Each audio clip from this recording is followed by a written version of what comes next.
Hey everybody, welcome to TIW Podcast. I'm Eric, and today I watched WWE Monday Night Raw episode 1382, which was broadcast on Monday, November 18th, 2019. And mainly, I watched that. There was some stuff that happened. There was, but I didn't take notes about it really when I was watching it, because I was watching it while I was online to attend NXT at Full Sail Live on November 20th. So this was NXT episode, let's see, what episode would this be? NXT episode 535. This trip was it was kind of weird. I almost didn't come, but I decided to stick to it because it's a late night flight, which is rough. And unfortunately, I'm not looking forward to flying back because I have a center seat, but it'll be fine. But anyway, I didn't know if I was going to come, and then I was going to see Dr. Sleep during the day, but the AMC app, after I reserved my ticket, stopped working, so I couldn't get my account info to come up or anything like that, so I didn't go see that movie, but I did visit a couple of local art stores. I forget what they're called now, but the first one I went to is kind of closer to downtown-ish. What is it called? It's called Sam Flax. So that art store is pretty cool. They had murals outside, on the walls outside, so I enjoyed looking at those. And I picked up a couple of Micron pens and a 3-pack of Moleskine journal things, not the full-on journals, but they're little notebooks. They're staple bound, not the whole glue binded leather cover type things. So I got those with the intent. I don't know what I'm going to use them for, but they're lined. So I feel like I kind of want to start figuring out some story stuff for Demon Jackal stuff. So stay tuned for all of that, maybe. I'm so tired right now. And so NXT was amazing.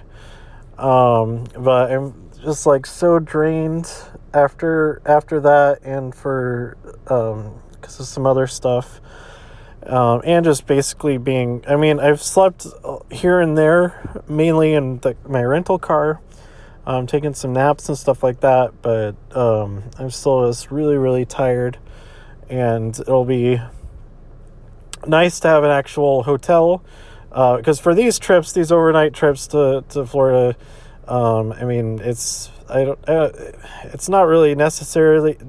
I'd be a lot more comfortable if I got a hotel, but it would only be for a few hours anyway, and so it's just more cost effective to not do that, do the whole get cleaned up at the airport and stuff like that. But excuse me. But yeah, this trip, so I got a lot of tickets for this week's episode, because I was worried that the tickets that I got on StubHub they weren't going to work, because I read something about how they can deactivate and tickets if they deem that those specific tickets were bought with nefarious purposes or whatever. And so I thought, when more tickets popped up for just the $10 each, I bought a couple more. And all the people I thought, who I know, I thought that could use the tickets weren't able to come tonight. But luckily, there were people looking for tickets there at the show because they were completely sold out, because this is going to be an absolutely bonkers episode. So I was able to get... I mean, I didn't sell them for how much I bought the first two on StubHub, but I did get some money back, and I basically used that to get a Matt Riddle shirt, because the Stallion Battalion shirt is bright blue, and I don't have I don't have enough shirts that aren't black. So especially if I'm at a show, I want to be able to find myself easily in the crowd and stuff like that. Having a bright colored shirt helps with that, instead of just having a black shirt with white or yellow writing, which is like every other shirt and in WWE in general, really. So anyway, yeah, that worked out all right. And I sat around some nice people. So if you're watching this episode, I wore my Team Kick shirt, and I was like on the kind of the left side of the screen on the hard camera. So I was sitting right next to the guy who wears a Waluigi hat, the purple hat with the upside down L on it. That's worn by Waluigi. So if you want to, excuse me, find me in this episode, that's how you can find me there. So yeah, a whole lot went down. Okay, let's talk about Raw real quick. The main thing I took away from it was, at the very end, we had some like brawl, the big old brawl with everybody from all the brands or whatever, mainly NXT coming out, and Triple H backstage saying, "Hey, we have an open door on Wednesday, so come bring it on." So everybody's expecting all kinds of crazy stuff to happen here at Full Sail this week. What was it? There was a Seth Rollins versus Andrade Cien Almas. No, just Andrade match. That was pretty good from what I saw of it. We also had the Viking Raiders versus Kurt Hawkins and Zack Ryder, who of course were... Oh, I don't know if they were actually beaten or not. It might have been interrupted by NXT or SmackDown people. I don't remember.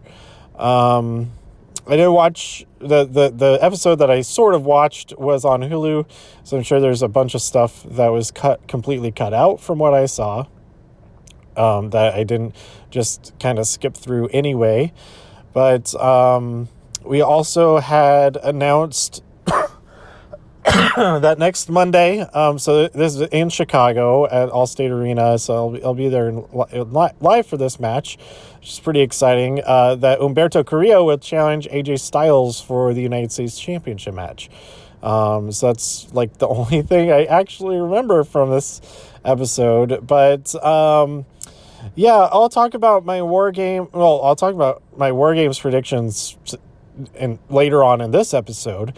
But I'll talk about my Survivor Series predictions, most of them when I in my Friday Night SmackDown episode for this week, since I'll be there in Chicago for that. And that's the final regular episode before the pay-per-views. So it could be, but this tonight was super satisfying. Like, if this was the last thing that happened before War Games and Survivor Series, I'd be pretty happy with that. My God, I ate too fast. The tickle in my throat increases after I eat, especially if I eat quickly.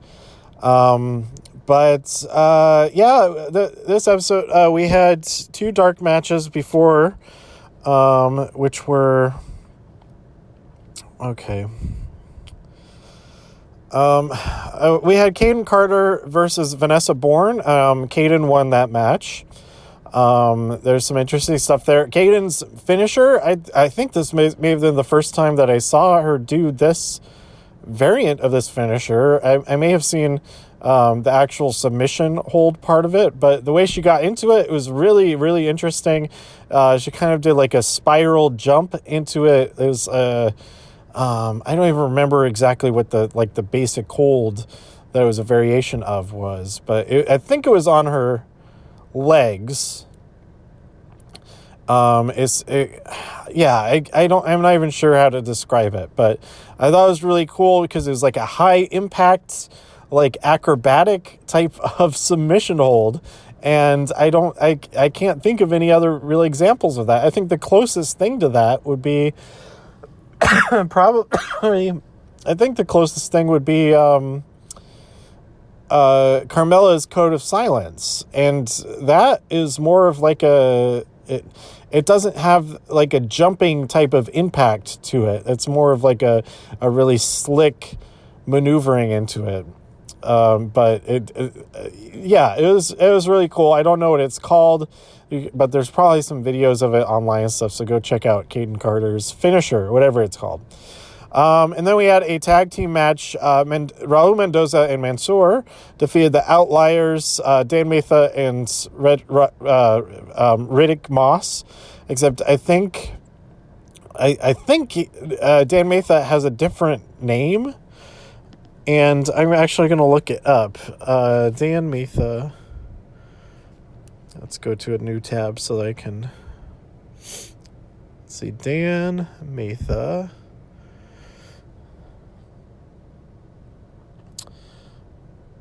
Maybe it was just Dan Matha. Maybe he is still Dan Matha. That's from March.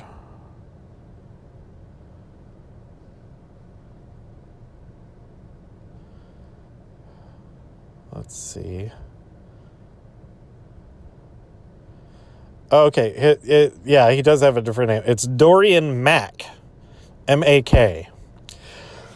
I thought at first maybe they mispronounced Matha as math, but it is Mac, M-A-K.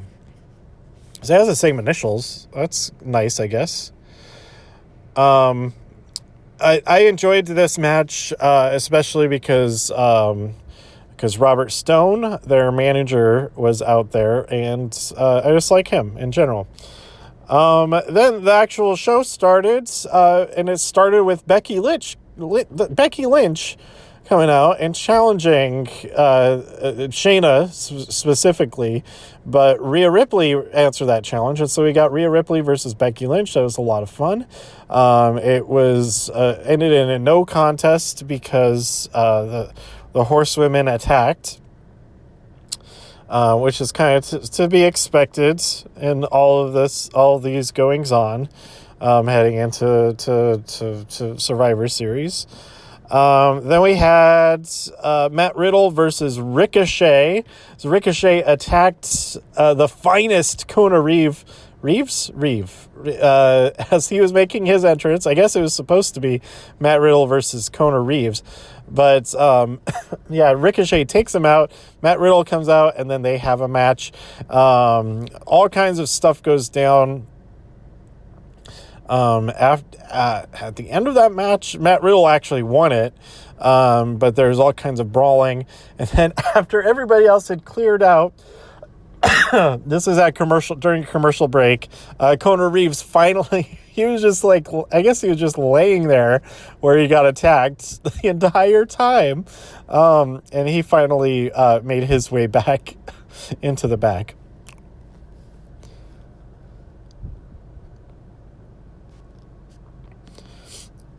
And then we had the Undisputed Era versus the Revival in a fantastic tag team match.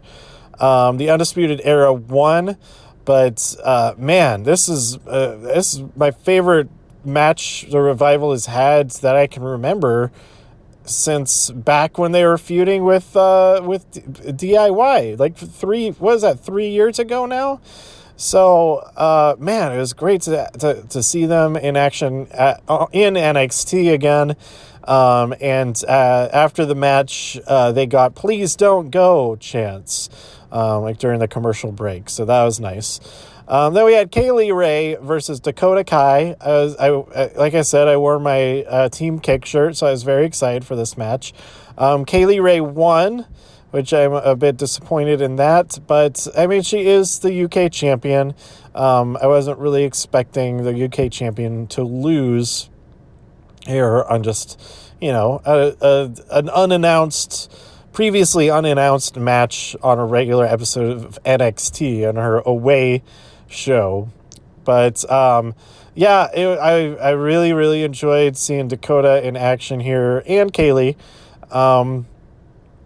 It was another nice little preview. Well, Dakota isn't in the War Games match, but it was a preview of what Kaylee Ray is capable of, just a little bit of what she's capable of. Then we had the War Raiders take on the Forgotten Sons, and the Forgotten Sons actually they put up quite the fight. They gave Warriors, they made them work for it. So that was good for them. But the War Raiders were victorious, which of course makes sense because the War Raiders are the Raw Tag Team Champions. How silly would it be if they lost to some random other tag team on NXT who have not even won the NXT championships yet? But yeah, it was there was some really good stuff in there. There's like a whole cartwheel sequence that was really fun. And then our main event, I forget if there was like any brawling after that match, but the main event, Adam Cole versus Dominik Dijakovic, in a ladder match to gain the advantage in the War Games match.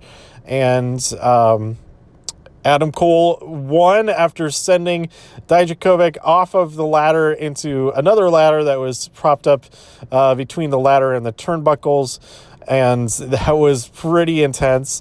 There's so many painful spots throughout this. It was crazy. It was really fast paced. I thought it was it was a lot shorter than I expected it to be, but maybe it just felt that short. It was not actually all that short, but it was the pace was great, and the finish was really exciting. So the Undisputed Era have the advantage there in the War Games match. So after that, all mayhem broke loose with everybody from all three shows that were it was a lot of people that came out. I don't remember specifics, but Seth Rollins is the last of the main roster folks, or the Raw folks, to come out, and he attacks Adam Cole. But then Tommaso Ciampa comes out, faces off against Seth there, and that was pretty cool. So then there's Ciampa cut a great promo. Him, Dijakovic, and Keith Lee in the ring. We still don't know who the fourth member of their team is for Saturday, and maybe we won't even find out until the actual match is happening. And I feel like that maybe is leaving the door as open as possible for if Johnny Gargano is good to go by then, or if Velveteen Dream is good to go by then, whoever might be recovered in time for that. And I didn't realize, because I was thinking maybe Pete Dunne would be in this match. I didn't realize that I thought that this triple threat to determine who would face Adam Cole on Sunday at Survivor Series, I thought that was taking place on NXT tonight, but I was mistaken. That match is taking place at War Games. So that will be the fourth. I think that's the fourth match on the card, because they have the two War Games matches, and Finn Balor versus Matt Riddle, and then this triple threat between Pete Dunne, Fabian Eichner, or no, not Fabian. Why did I say Fabian Eichner? Damian Priest. It has some similar letters, and what you call him, the other guy, Killian Dane. So that's going to be a killer match. It's going to be a Killian killer match. But, Ciampa was really hyping up Saturday and Sunday and saying they're going to put their bodies in lines because we're NXT. We are NXT. You are NXT. All that. And then he completely destroyed his microphone and he threw it up at the up at the ceiling. But awesome episode. This episode itself felt like a pay-per-view, and it was even more so than the last 2 weeks that I felt similar about. Like, man, these episodes are just as good or even better than a lot of takeovers have been. So I am super excited for War Games. I have no idea who's going to win what. There aren't any championship matches at War Games. And then we have the NXT championship match taking place the next night on Sunday. So it's going to be really interesting. I'm looking forward to it. I think that's it. So let me know what you thought about this week's episode of NXT and I guess of Raw by tweeting me at TIW Podcast. Go to TIWpodcast.com for more reviews. If you enjoyed this episode or anything else on the site, please share some links with your friends. Subscribe on iTunes, Spotify, Stitcher, YouTube, wherever you like to listen. And stay safe out there in all the infinite multiverses. I can see you next time here on TIW Podcast. Bye.